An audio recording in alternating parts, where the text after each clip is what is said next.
If a single maritime route is blocked, the consequences ripple across continents.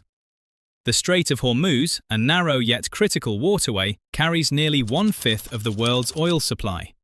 Today it stands at the center of one of the most tense geopolitical standoffs of the decade, drawing the attention of global powers, regional players, and markets worldwide.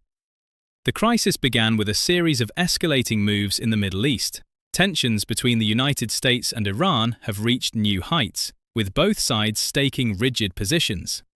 Donald Trump, speaking from Washington, made it unequivocally clear that any ceasefire with Iran must include the reopening of the Strait of Hormuz.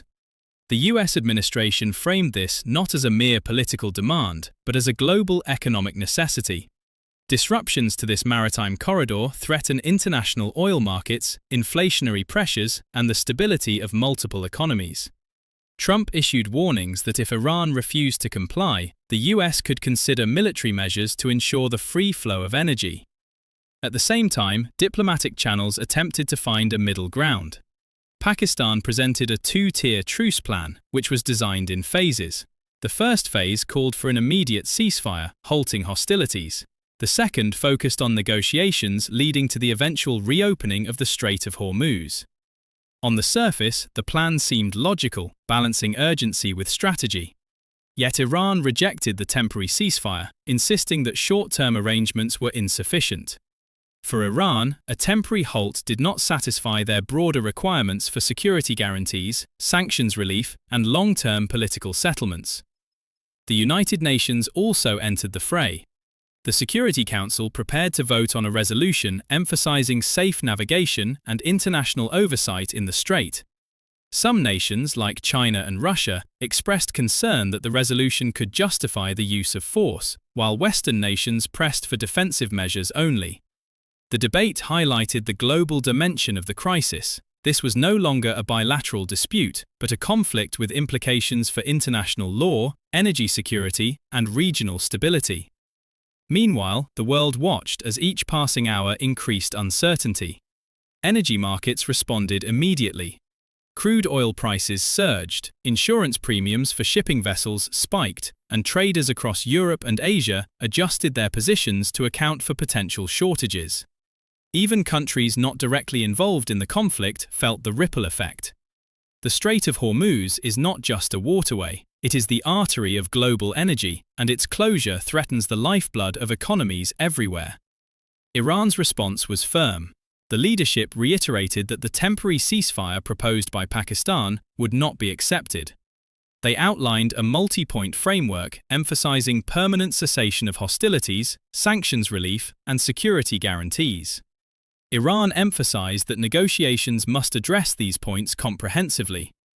Meanwhile, regional actors, including Saudi Arabia and the United Arab Emirates, were drawn into the escalating tensions, facing threats from missile attacks and potential retaliation. From the US perspective, patience was running thin. Trump set a deadline. Iran must reopen the strait or face potential military strikes targeting critical infrastructure, including power plants and bridges. Experts warned that such strikes, if carried out against civilian infrastructure, could constitute violations of international law.